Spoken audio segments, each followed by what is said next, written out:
মুসলমান ভাইদের প্রতি রইল সালাম, হিন্দু ভাইদের নমস্কার এবং খ্রিস্টান ভাইদের প্রতি রইল আদাব এবং অন্য ধর্মের ভাইদের প্রতি রইল ভালোবাসা।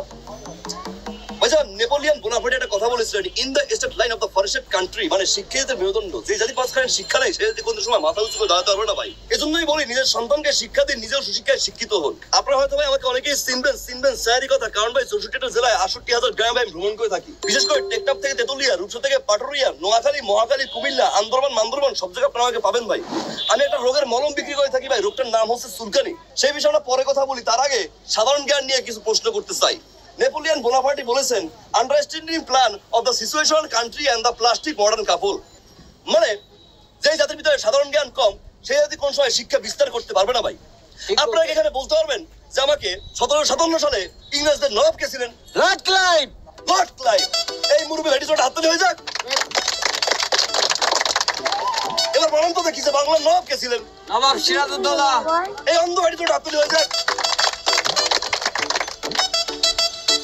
1757 সালের কথা ভাই। ইংরেজদের নবাব লর্ড ক্লাইভ সে ভাবলো বাংলা দখল করবে। কি ভাবলো ভাই?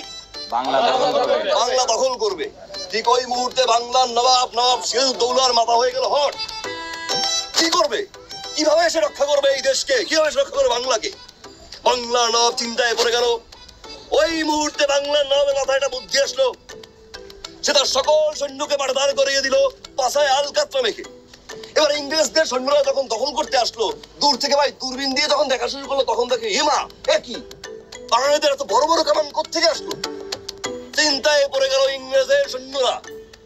ঠিক ওই সময় বাংলার একজন সৈন্য এই ভাইটির মতো, যার পাছায় ছিল চুলকানি ভাই, শালকাতরার উপরে পাছায় হাত দিয়ে ভাই চুলকানো শুরু করলো। আহা ইহি ওহো। ঠিক ওই সময় ইংরেজদের সৈন্যরা দূর থেকে দূরবীন দিয়ে দেখলো, একই এ তো বাঙালির কামান নয়, এ তো বাঙালির আলকাতরা মাখা পাছা। ওই সময় ভাই বাংলা আক্রমণ করলো, বাংলা হয়ে গেল পরাধীন, দখল করলো বাংলাকে। ভাই সব ওই সময় যদি আমার এই লাকি মলম থাকতো, তাহলে এই ভাইটির পাশে ঘা হতো না, সে চুলকাতো না, আমার দেশ কি পরাধীন হতো ভাই? হতো না।